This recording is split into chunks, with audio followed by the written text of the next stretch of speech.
idol, ayan, nandito naman tayo. Habang nagdadrive tayo, pwede nating pag-usapan yung mga pumapag-ibig, mga personal issues ng buhay nyo. Halimbawa na yan, yung pag-ibig, no?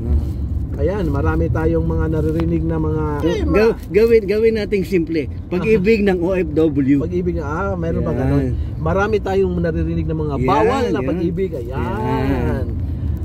Siguro naman na mapagpulutan to ng aral. Kasi may narinig tayo na yung iba dyan kumakati habang meron silang mga pamilya doon sa atin. Kaya medyo kawawa naman yung mainiwang mga pamilya sa atin. Kaya ito lang masasabi natin, idol, no? Pag nalayo-layo man tayo sa ating pamilya, lalo na nandito tayo sa ibang bansa as OFW, tiis na lang. Pero paano, idol, kung ganito may sitwasyon, yung OFW, yung asawa na sa Pinas, walang time sa kanya yung asawa sa Pinas. Kumbaga, walang communication. So yung si OFW naghahanap naman ng atensyon, syempre nalulumbayan, nalulungkot. Ano naman ang iyong doon? Ang importante talaga, mga idol, sa relasyon na yan, lalo na pag may pamilya, is yung communication. Dapat open communication at tuloy-tuloy yung contact bawat isa. Kasi pag naputol yung communication na yan, kahit mga text lang, walang problema. Simpleng message lang. O ganyan, kung hindi makatawag man, busy ka sa trabaho, at least maiparating mo sa katuwang mo sa buhay na nandun ka, nakikinig kung ano mang problema meron sila doon.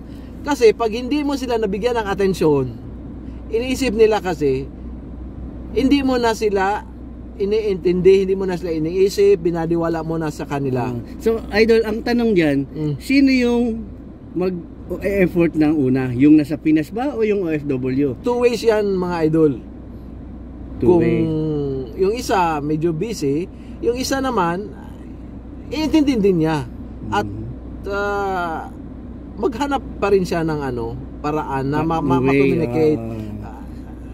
Although kung hindi man siya makakausap at that time, intindihin na niya lang niya na baka after 1 hour, 2 hours or later or sa gabi, doon na lang sila mag-uusap. Hindi yung kailangan ko siya makausap ngayon na wag ganun. Kumbaga intindihan din bawat isa. Halimbawa naman si Mrs. na doon sa Pinas, busy, may ginagawa ganyan, at hindi mo ma-contact sa panahon na yun. Na lang, magantay na lang sa gabi. Wag agad mag-isip ng hindi maganda. Kaya pahalagahan, mga idol, yung pamilya natin sa Pinas, kasi ipapakita rin natin minsan na inalala din natin sila. Tama. Sila naman talaga yung purpose kung nandito tayo sa abroad. Para etong lahat ito para naman talaga to sa kanila. Kaya ipadama din natin na importante din sila sa kanila. Okay, idol, magandang yan. At yung mga nasa Pinas naman, wag niyong kalimutan na i-message yung nasa abroad. Communication pa rin. Napakaliit na message, napakalaki ng impact sa mga OFW. Oo, tama yun. Kasi eto tayong mga OFW, hinahangad talaga natin yung magandang buhay para sa pamilya, mapasaya sila. At the same time, yung parang ano ba yung tawag doon, yung parang pag-aasam or longingness. Longingness. Na makasama natin sila. Correct.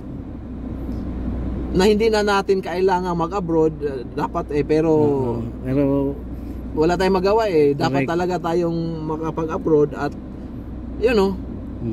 maghanap buhay para sa kanila. So ano ang iyong panghuling nasasabi?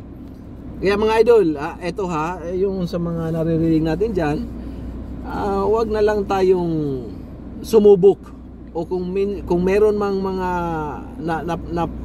magkakaroon ka ng ganong sitwasyon na alam mo na ikakasira ng buhay mo, or may lumalapit na tukso, ikakasira ng pamilya mo, alam mo na tukso na to, wag na subukan at wag nang pansinin. Wala. Wala na yan, para yung focus mo is your family. Yun talaga. Ayan, mga idol. Alright.